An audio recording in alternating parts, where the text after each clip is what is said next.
Hello, what's up, folks? Well, back once again for another fight card prediction. We're going to be breaking down UFC Rochester as Rafael dos Anjos faces off against Kevin Lee in our main event. Overall, I think it's a pretty solid card. I've got a couple of fights I'm really kind of struggling with a little bit. So yeah, looking forward to kind of speaking about that in a little bit. Coming off Brazil, not a good card. Like, I struggle with Brazil cards. Like, I shouldn't bet Brazil cards either. I always seem to lose in them. Not that I lost much. It was just a tiny loss really for me. But I cannot get Brazil cards right. So props to you if you made some good money and you made some good picks, because I think I want to say 6-6, if not 5-7. I can't remember off the top of my head now. But yeah, not great. Yeah, I'm hopefully I can kind of rebound a little bit this week. So on Wednesday, we've got the cash lift again, second episode. Really enjoyed doing that. A little bit of betting advice. I had a couple of you messaged me saying that you took some of my words into play and you went and got yourself some money, which was always nice. I've got 2 bets for this week. This week, to me, looks like a parlay kind of week. And that brings out to someone like me a lot, because I like making parlays, and I cash more parlays pretty much than anything else, really, to be honest with you. Had another one at the weekend there with Barcelos in rounds 1 and 2, which I got a little bit lucky with, because Barcelos had like 10 seconds in round 2. Had him parlay with Douglas Lima over in Bellator. And like I say, I've got a 3-man parlay and I've got a 2-man parlay for this one here, that I'm pretty confident in one of them.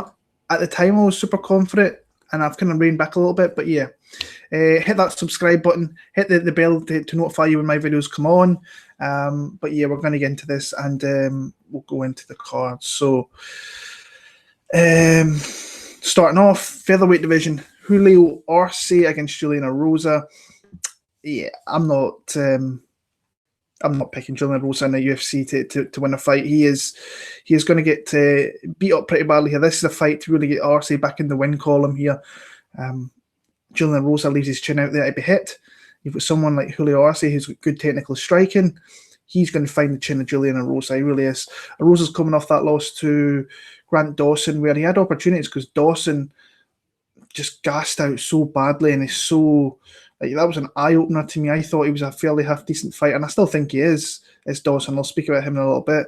But yeah, he gave so many openings to Rosa, but like I say, the tenaciousness of Dawson kind of kept him going. Julian Rosa really shouldn't be in the UFC. He never did great in his first tenure. His second tenure's not turning out to be too great. This should be a fight here for Julio Arce to really rebound after that loss to Shimon Moraes, I think it was.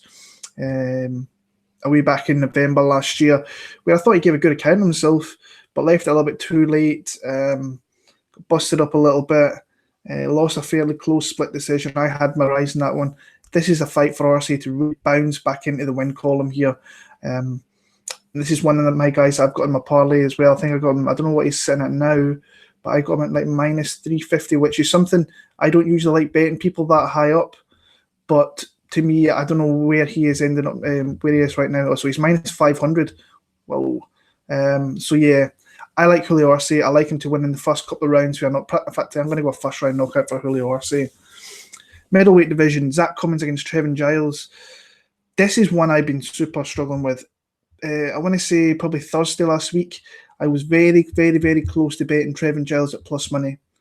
But as the kind of weekend went over, I've just got a feeling about Zach Cummins making this a really hard, tough, close fight. When you look at Trevin Giles, he's been off for the last year. He's been in the police academy, so I don't know how much actual kind of training he's been doing. I've been looking at his social media, looking at his coach's social media, so I don't know what he's really been doing. So it's really just taken on what he has did in his previous fights, and against Antonio Braganetto, who was coming off a 3-year layoff himself, really, who it was just, his head was there to be hit all night long, and Giles was just lighting him up with combination striking, and eventually in the third round, like, Braganetto just couldn't take the combination striking anymore, and he knocked him out with that.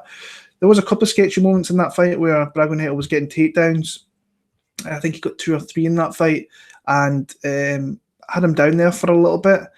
James Boknovic came out there. He used his wrestling more in that fight. That was at 205. I think he got 4 or 5 takedowns in that one. So from what we've seen of him, he's got takedowns. He's got fairly decent striking. I think he got hit with a couple of shots in that Braganetto one, which I think if he was to face better guys like Zach Cummins here, he might get hit with bigger and better shots. Like I said, I really struggled with this one.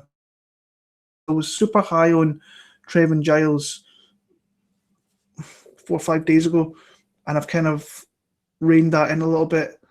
And I think that Zach Cummins might have a little bit of a shot here. But I will stick with my gut instinct when I first heard the fight, which was Trevin Giles should have enough to beat someone like Zach Cummins. Cummins, even at 170, I didn't think he was all that fast with his striking. I think he can gas a little bit. I think moving up to 185, he's a little bit slower. Yeah, this is a tough fight for me to pick. But I am going to stick with Trevin Giles, I think. I don't know. Both similar size guys, both same size reach, both same height. It's just whether you're taking the experience of Cummins to maybe win over a 15-minute stretch, or you're taking the youthfulness in Trevin Giles, who we've seen can mix up on the feet and on the mat. Tough fight that for me. I'll go with my initial gut feeling, and that was Trevin Giles. I'll pick him via decision in that one. Patrick Cummins against Ed Herman. Ugh, what a horrible fight. Patrick Cummins, we all know he's kind of rock'em sock'em. Well, not rock'em sock'em. He's like one of those kind of like the spring loader thing with the head, but it just kind of keeps coming back and forward. He gets hit non-stop. And we all know how he kind of wants to win his fights. He wants to get the fight to the mat, and he might have the kind of opportunity to do that here in this fight with Ed Herman, because Ed Herman's he's going to be headhunting for sure. So, yeah, he got subbed by Misha Sakhanov last time out. He got beat pretty comprehensively, very comprehensively, I should say, by Corey Anderson, where he just really turned it around him and took him down. I don't even know how many times he took him down, but he advanced. He is super, super old now, coming on to 40 years old. Was never a top fighter when he came into the UFC. He's probably won more fights in the UFC than I probably give him credit for. I didn't think he was ever going to win 4 or 5 fights in the UFC. And I think he's got 6, I want to say, maybe. So, yeah, and his main path to victory is trying to get takedowns and can establish through that. With Ed Herman, I thought he was actually very, very unlucky against Gian Villante. It was a very, very close fight. Similar amount of strikes thrown, similar amount of strikes landed. He's coming off. He's on a 3-fight skid where he was fighting Nikita Krylov, CB Dolloway, which I think was a fight that if he could just stop the takedowns a couple of times, then he would have definitely got close to winning that fight. But if you look back, I went back and really looked into some of his. With most of his losses, when he gets taken down, it really depletes him and really takes away from the energy that he has. And I'm going back Aaron Simpson, like 2009, which is 10 years ago. What was the other one that stuck out to me? I think it was Thales Leites, of course, and he got unanimous decision loss in that one there. So it's all about, can he keep it standing? He's never really shown me anything that he can keep it standing from previous fights. If he's got a stand-up fight, then he can usually survive. But when you get to take the CB Dolloway, in fact, that was another one, he got him down like 6 times in that fight. Oh, this is a horrible fight to pick as well. Horrible, horrible fight. Just looking at the odds there, like Ed Herman at +190, I think it should be aligned a little bit closer than that. I think I'm going to go with Patrick Cummins, though, as horrible as it is, picking him to win a UFC fight, because Ed Herman, if it stays standing for any amount of time, you could absolutely knock him out. I'll go Patrick Cummins, not super confident in the pick, but I'll pick him there. This is a good fight. Michael Trizano against Grant Dawson. Trizano's actually making the drop down to 145, which interests me. I think it's actually the best best division for him, for his size, for just his kind of stature with how he looks. I think he would be a little bit outgunned. I think he'd be a little bit undersized for 155. So I think at 145 is definitely the place for him to be. He's had a really good start to his UFC career. Obviously won the show. I have to apologise for my throat here, guys. I'm caught something up in it.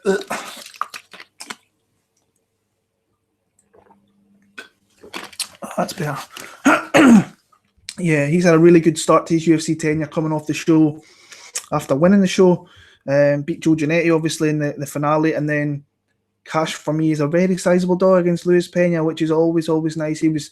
People were talking some mad shit about Luis Pena being this and Luis Pena being that, and I thought Michael Trizano is a really good, well-rounded fighter who will win that fight. I was super confident that it was actually a bet. I think it was plus 320, which was always nice. Now he's got a guy here. We'll start with Trizano. His kind of whole game he's got a really well-rounded game. I think his takedown defense is all right. I think it's something he needs to work on. I think his technical striking is very, very good. I just think he comes from a really good camp, and he's training and sparring with really good guys who are fighting a lot right now. You've got Jimmy Rivera, who's fighting the next month. You've got Shane Burgos, who just fought. I think Larry Good's got another fight coming up. So he's sparring and training with good fighters and getting good looks, where I don't think you really see that with Grant Dawson. He comes from the same camp. I actually think he's coming back in fighting too soon after that last fight against De Rosa. Now, I know he was out for a couple of years, and he's probably looking to get some of these fights back, or some of the time back from him being out. But I still think he needs to be one of these guys that needs to be making improvements in the gym. I thought he looked super sloppy in that fight against Julio De Rosa. He was putting his head into places, asking to be submitted. It was just like... It was actually an eye-opener to me, because I thought he was a bit of a prospect, but there's so much work left for that kid to do, in my opinion.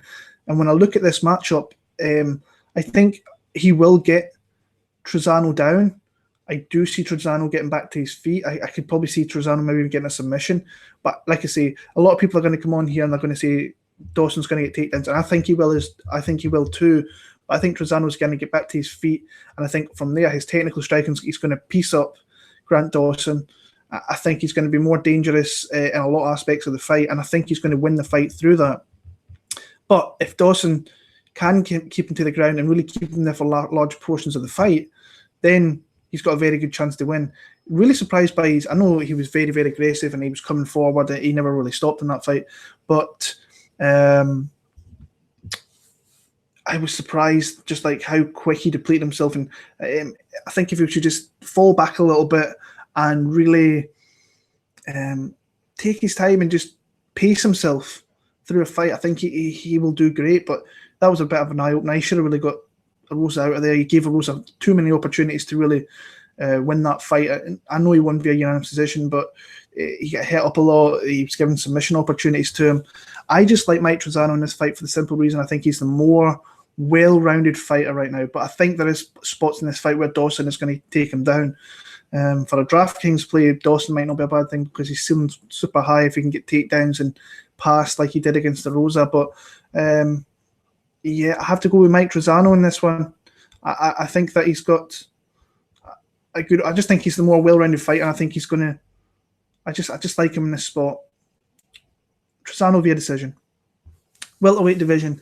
Danny Hot Chocolate Roberts against Michel Pereira. Michel Pereira's a newcomer, and if you don't know who this guy is, I'd advise you to go into YouTube and look. I don't know why he's in the UFC, if I'm being honest with you.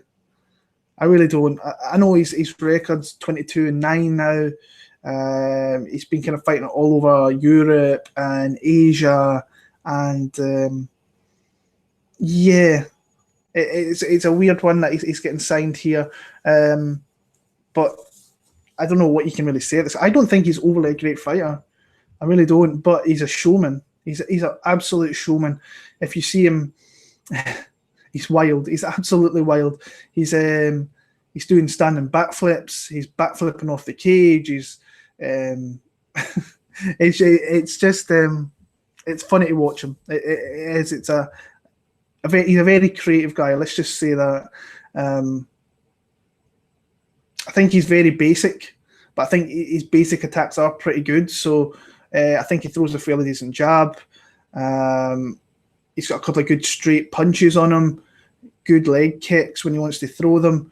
I think his energy goes really, really quick, and against the caliber opposition he's been facing, that's fine. But when you're moving up into the UFC level, I don't think that's really going to help you all too much.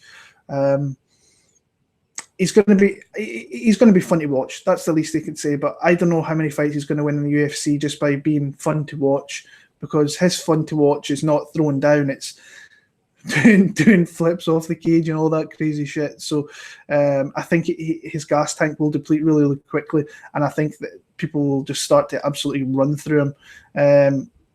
But he's one of these fighters. He's a risk and reward fighter, so he could pull off something in some spots as well. I think if you were to pressure him, I think he would shell up very, very quickly. He leaves his hands low, and he's always there to be kind of pushed against the fence and kind of pushed back and so on.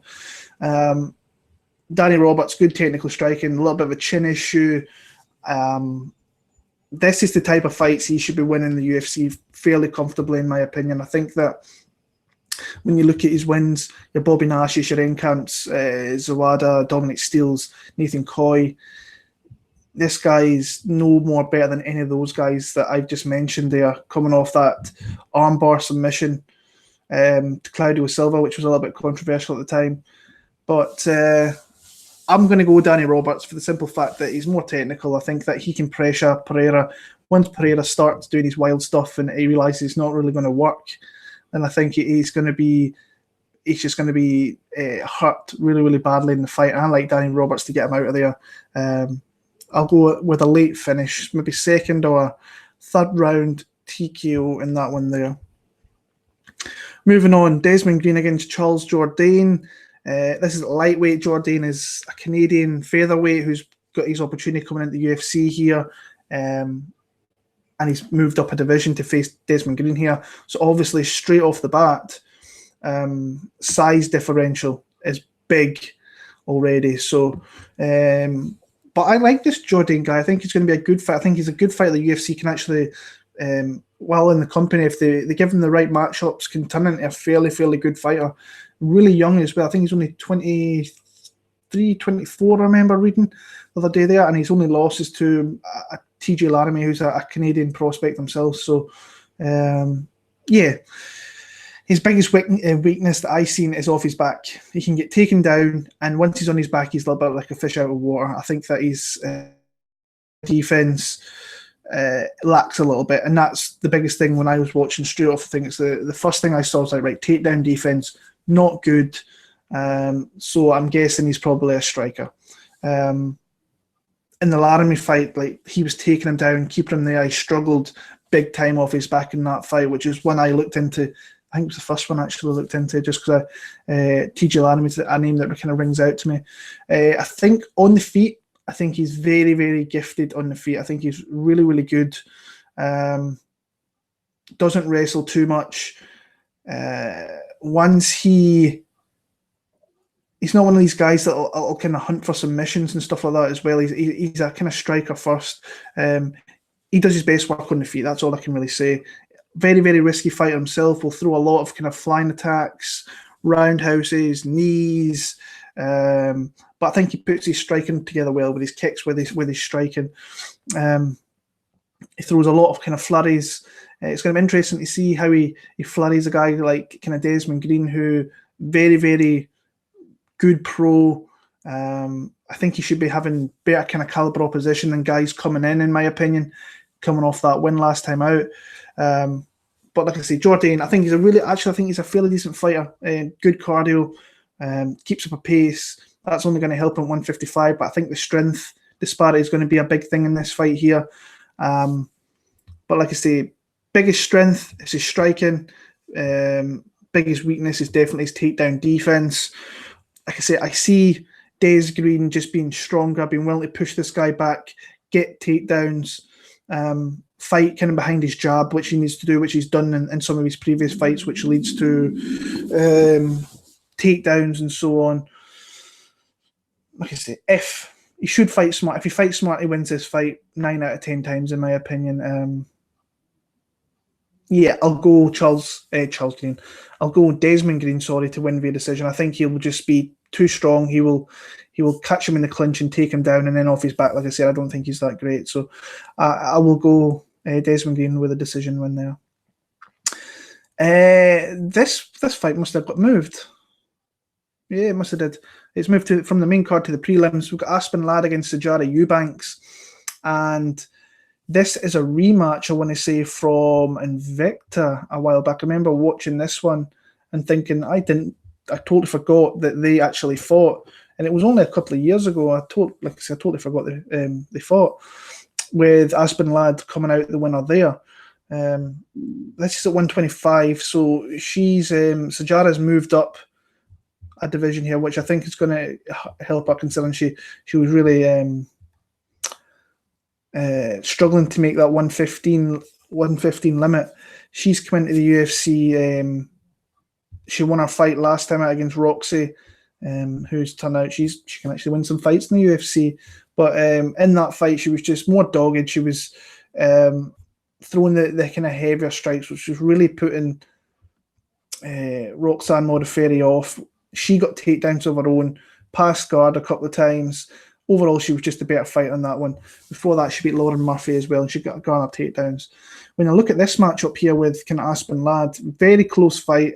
I don't know how much Aspen Ladd's really improved since that fight. That's the biggest thing for me here. I'm like, she's the bigger girl, not by much.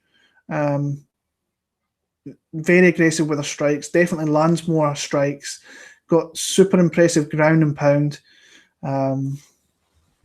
But I'm just like, I'm not sure how much she has improved. I think she's a little bit sloppy entering in for her takedowns and so on. I think the youth here of Aspen Ladd could really come into this one here. I think she will get takedowns. I think she has to be careful with Eubanks off her back. She has got some jiu-jitsu. If you go back and watch some of her, she's actually on YouTube. There's some fights of her in jiu-jitsu competition as well, and she's fairly decent down there. For me, I just like Aspen Ladd to get takedowns and rain some ground and pound here. Whether she gets a finish, I have no idea. I'll maybe pick a finish, but this was one I started out super confident in, and I laid a bet down with another guy that's just about to come onto the main card here, and I got like minus 105, I think it was, for the parlay. And her line's definitely skyrocketed from what I got her at. Where is she? Aspen Ladd minus 320. I think I got her in the mid twos, I want to say. But yeah, when I look at this fight, I like Aspen Ladd just a little bit more, but I don't think she's made super huge improvements. And Eubanks is tough, but I like the fact that they fought before. She was very competitive in that fight. She won that fight, I think, pretty comprehensively. So I'll go Aspen Ladd to win. I'll go TKO via ground and pound. Get that out there. Moving on to the main card, Davi Ramos against Austin Hubbard. This reminds me of a fight a couple of weeks ago, actually, where I can't remember who the newcomer was, but it was just like a massive step up kind of from the get-go. What I've seen out of Hubbard's actually, I think he's actually all right. Comes from a really good camp.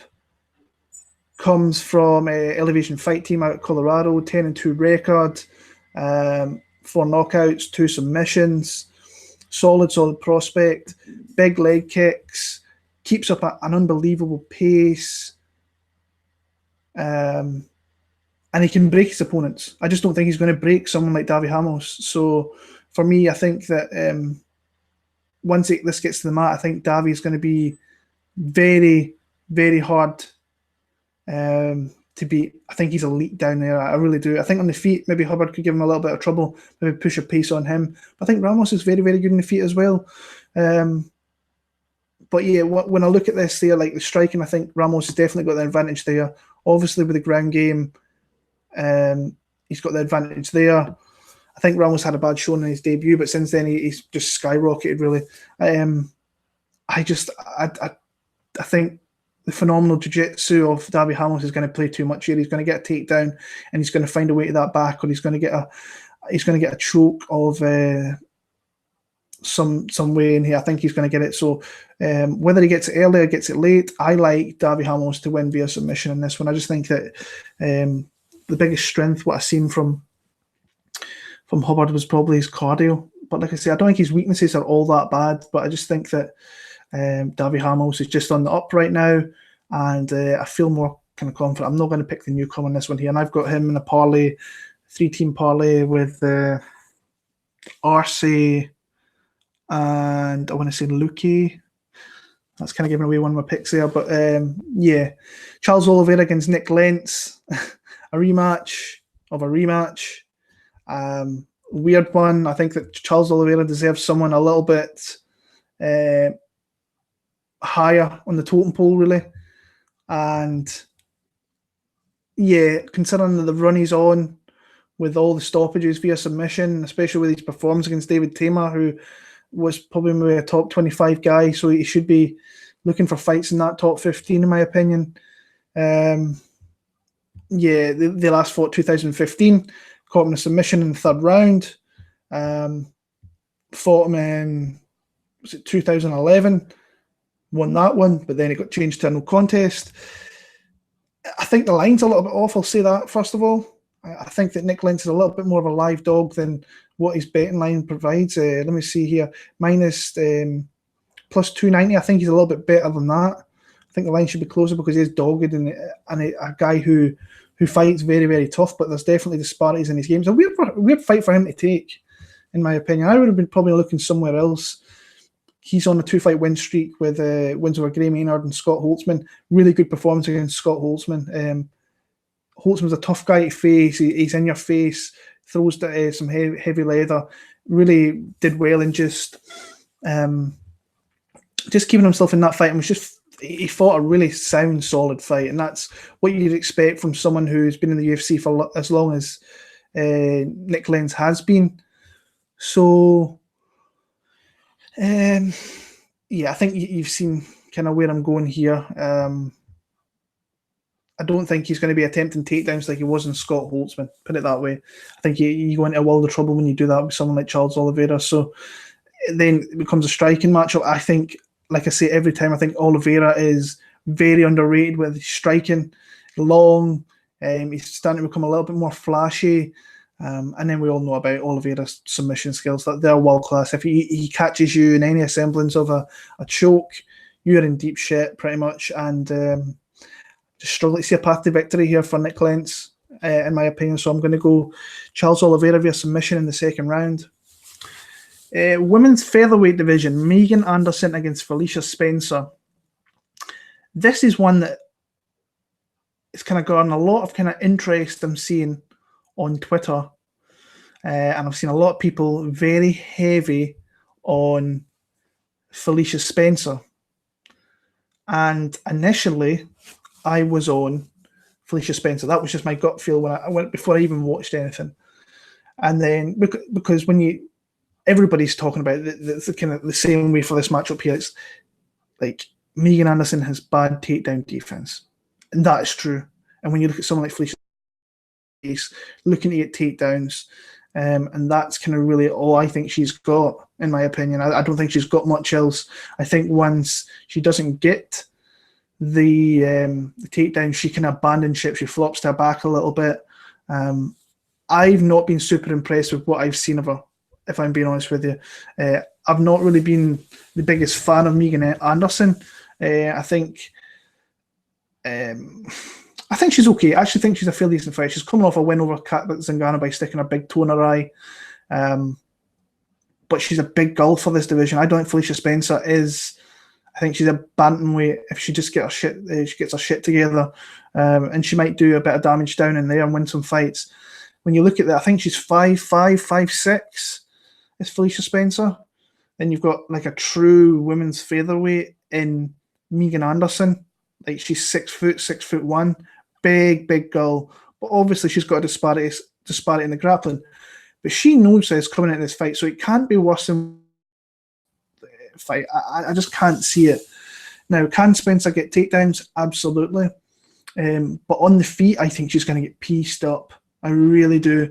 Spencer's going to be just running forward here and trying to barrel Megan Anderson down. So if she can use any semblance of footwork, feints, just to really offset anything that Spencer's going to throw, then yeah, like I said, I was initially on Spencer. The betting lines were like she was plus 145. She moved to like minus 150. Just look there, she's plus 125. And I'm on the side of Megan Anderson in this one. I wish I kind of got her at maybe plus money now, but I don't know whether I ended up betting someone like Megan Anderson. But I like her to really, if she can stop these takedowns, she will piece up Felicia Spencer something rotten. But like I said, I'm not super impressed in really either girl. Women's featherweight, the division's kind of, it's kind of no-go kind of area, really. But I'll pick Megan Anderson. Like I said, I'm not super confident because I think Spencer can get takedowns, but I'd rather pick someone who's come in. She's had a couple of UFC fights. She's been under the big lights. Felicia hasn't. She was obviously a former champion in Invicta, as was Megan. So striker versus grappler. Normally I would kind of go grappler away, but I think I'm going to go with Megan Anderson in this one here. So Megan Anderson via, I'm going to go TKO actually. I'll go to knock her out in maybe the third round. Antonio Carlos Jr. against Ian Heinisch. This betting line to me should be a little bit closer. I think Ian Heinisch is, what's it, plus 180, 85. That fight, that should be a little bit closer in my opinion. I think there's definitely a path to victory here for Ian Heinisch, but he is facing a guy in Carlos Jr. who every fight he seems to really putting it together, and I'm liking what I'm seeing out of the guy. So coming off, I think it wins over Vittori, Spicely, Marshman, Boach. You should be beating those guys. And what I like about him is he's been finishing them with his great jiu-jitsu in his last three especially. Yeah, it's a that's where obviously he wants to get this fight. He wants to get this fight to the bottom where his jiu-jitsu will shine. But Heinisch, that was the same kind of fight with Cesar Ferreira. He wanted to get the fight there because he can't really stand with someone like Heinisch just because his chin is so rotten that he gets hit with one shot, he could definitely be put down. Carlos Jr. is the bigger guy here. He definitely throws more output. He lands more strikes, does Ian Heinisch. He's definitely quicker. Strength disparity, I'm a little bit worried about. I think that Carlos Jr. is a little bit of a stronger fighter. But yeah, like with the takedown defense, I think it's something that Ian Heinisch is going to really have to rely on here. I think that, but once he's one of those guys that once he gets to the ground, he will work super hard to get himself back onto his feet, and I think he could do that. But in those transitions where he's trying to get back to his feet, he might kind of give up a position that Carlos de Sapato might actually jump on a limit, maybe grab the back or so on. This is the tough fight for me to pick because I think on the feet, I think that if Heinisch can stop takedowns, he will start to break Carlos Jr. a little bit. And when I was watching Carlos Jr., I know I've picked him in his last couple of fights, but he's not a fighter that I really exude kind of confidence in picking all that much. I think his time is coming where he's going to meet a fighter that he's really going to be outgunned against and he's going to get knocked out. I don't think this is the fight, but I actually think that Ian Heinisch has a really good opportunity to win this fight. And like I said, I'm not the biggest fan of like Ian Heinisch yet. I've not seen enough of him in my opinion. I know I've seen some before that, but in the UFC, I haven't seen enough of him. I want to see a little bit more to see what his ceiling is. What I've seen in his first fight was good. And it's not a similar type matchup because I think that Carlos is definitely a little Cesar Ferreira is, but Heinisch looks a doggy comparing a hard guy to face. So I think I'm going to take a shot on Ian Heinisch here and see if he can bring it through. I think there might be some squirrely moments for him, but I think if this fight goes on late, then he can definitely put his stamp on this fight, to say the least. So I'll take a shot on Ian Heinisch. I'll pick him maybe a late third round TKO, if not a very, very close, maybe split decision if it gets that far there. So, yeah, that's a tough fight for me to pick. Neil Magny against Vicente Luque. A little bit surprised how Luque's coming back so quick after that fight with Brian Barberena, where that was a hard fight. Anybody that gets that guy, Brian Barberena, is it's just a tough fight, and that's the kind of fight I think that someone Luque needed, in my opinion. Someone who's hard to put down, takes a lot of shots, keeps coming forward, and that's pretty much what that fight was. It was big ball and shots. There was a lot of output in that fight. That you had the more technical, crisper guy in Luque, just landing at will, and then you had the kind of wild man Brian Barberena doing the exact same, coming forward, landing big strikes, really hurting Vicente Luque. But as the fight went on, you could see that Brian Barberena was maybe 5-10 seconds away from winning that fight. I would definitely squad that fight for Brian Barberena, but Vicente Luque found a way and got him out of there. Super dangerous, this Luque, with his combination striking, big leg kicks, got his submissions and everything. Won against Nico Price via submission. Jalen Turner he knocked out, which was a fight that should never made any sense. Knocked out Laprise, who we know has not got a chin. But that's a big win against Brian Barberena, because he's tough. Like, when the UFC gives you that name, you're going to be expecting an absolute dogfight. He nearly got him out of there in the first round with that beautiful submission attempt. And now they're giving him a very good ranked guy in Neil Magny. When I look at this matchup, I just think that I'm trying to think, right, where does Magny have a humongous advantage here? I don't think he's the better striker. I don't think he's the better submission grappler. Is he the type of guy that's maybe going to push Luque against the cage and keep him there for 3 rounds? I struggle to see that, in my opinion. And not taking away anything from his last few wins, but Johny Hendricks, we all know he was at the tail end of his career. Craig White was never a UFC caliber fighter. Carlos Condit, who cannot stop takedowns, and Neil Magny looked like a wrestling god in that fight. And then when he's made the step up to face decent fighters, Lawrence Larkins got blasted out of there with leg kicks. Dos Anjos ran through him with submission. Ponzinibbio really picked at him a little bit, and then knocked him out in the 4th round there. This fight kind of screams out to me. I'm pretty confident Vicente Luque. Like, I'm a little bit nervous that he's coming back so quick. But when I look at skill sets, I'm like, where does Magny win this fight? And I really struggle to see where he wins this fight. Not unless he wins close rounds over 15 minutes. But I think that the pressure is going to be brought by Vicente Luque. I think he's going to be landing some devastating strikes with leg kicks. I think he will start to chop him down. And that's something that in the past, with the Larkin fight especially, that you can chop this guy down. So I'll go Vicente Luque. I'll actually go via knockout in the 2nd round there. So, yeah. And the main event of the night, we have Kevin Lee moving up to 170 pounds, the welterweight division, to face off against Rafael dos Anjos, he's been given all these kind of young guys and tough matchups at 170. I'm interested to see Lee at 170 because he is a super strong dude. I think he was struggling to make 155 for the longest time. But yeah, this is an interesting match. When you look at Dos Anjos,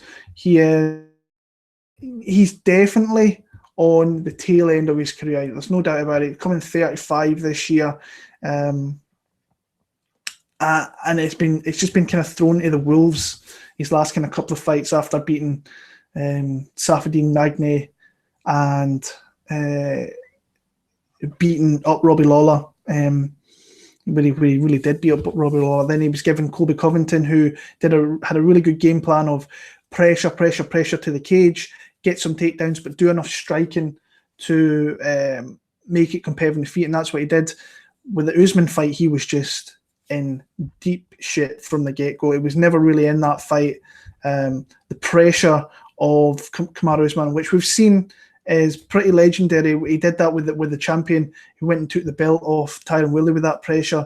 But even in that fight, like, the output of Kamaru Usman was like double to anything that Dos Anjos was throwing. Could not stop a takedown, could not stop getting past. And it was pretty much fight, but Covington used more of his striking, which I liked a little bit more when I was watching that fight than what Usman did. He used a lot of his physical strength and his takedowns and so on. But when you look at Dos Anjos, I mean, his losses are, every loss I can remember in recent memory was to somebody that held UFC gold. So there's Usman, Covington, Eddie Alvarez, Tony Ferguson had an interim title, Khabib, and then I'm struggling to go back after that. I'm going back a long time ago now. So, but that was at 155, obviously, with those last 3 losses of Ferguson, Alvarez, and Khabib. And then is the 2 guys at 170 that he's lost to, they've had UFC gold as well. So he's only losing to the top guys. Is Kevin Lee a top guy? I think he's got the ability to. He's still very young in the game, but I think he's got a really good style here, to win this fight. Yeah, I really do. I think that he can pressure Dos Anjos back. I think he can get takedowns, and that's ultimately what he's going to be looking for. If I'm Dos Anjos, I'm coming out here and I'm blasting him with leg kicks. I'm trying to keep him back. I'm trying to keep him in the middle of the octagon. If he does that, then I think you can pick apart someone like Kevin Lee. But Kevin Lee's, I think he's going to be the bigger guy in this one. He's definitely got the longer reach. And again, it's struggling to see where Dos Anjos has what he's going to do here, because I think we know that Kevin Lee's going to pressure him and look for takedowns. So maybe he's working on his submissions. He might try and pull off a submission, which I don't know whether Kevin Lee will really give that up, but stronger guy I think Kevin Lee will be. On the feet, I think it's fairly close. I think Dos Anjos has some good striking there that he could maybe keep Kevin Lee back, but it's the pressure. It's the pressure that I struggle to see Dos Anjos really struggling with in this fight here. He gets pushed back a lot. I don't think his takedown defense is all that great. And saying that, you look at the people that are taking him down as well. So, not got the best of reads in this one. I'd actually like to see, and I love Kevin Lee. He's one of the nicest guys you can meet. He's like a really cool cat. But I wouldn't mind seeing Dos Anjos winning here. Just to, I don't know why. I think that I've always been kind of a big fan of Dos Anjos. Been around for a long time. Doesn't lose to bad fighters. I've always kind of liked his skill set and how dangerous he is on the feet, dangerous with his submissions as well. I just really think that the pressure of Kevin Lee can get him to get takedowns in this fight, and that's kind of where I'm going to go. Like I said, I'm interested to see Kevin Lee at 170 because he's definitely a strong young man. We've seen that at 155. Like, he was taking down guys. Ali Quinta, even though he lost that fight, took him down. Edson Barbosa took him down. Came out of that 4th round doing the chicken dance though, which was a little bit of a scary situation. I remember betting him in that spot. Took Tony Ferguson down, took Chiesa down. So this guy takes people down, and sometimes when he gets in there, he finishes them, like he did with Trinaldo and Chiesa. But he needs to win this fight. Going up to like 170, he really needs to win this fight. If he doesn't, then he's in kind of no man's land, because he's losing at 170 and he's losing at 155, even though that Iaquinta fight was very close. I'll go Kevin Lee via decision though. I just think he outworks him. The pressure's going to pay off here, and I think that's how he wins this fight. So that's my predictions for this card, guys. I'll be back on Wednesday night for the Cash Lift episode 2, betting advice for UFC Rochester. Until then, leave your comments down below, maybe your favourite picks, maybe anything you disagree with me on, and I'll get back to you as soon as I can. But it's been nice to break down this card. I'll see you all soon. I'll see you guys in the chat there. Appreciate you kind of staying in here with me as long as I am. I've kind of been babbling on a little bit. So until next week. In fact, no, I think it's 2 weeks actually. The next card's the Stockholm, Sweden one. So until then, take care, all the best, and I'll see you all very soon.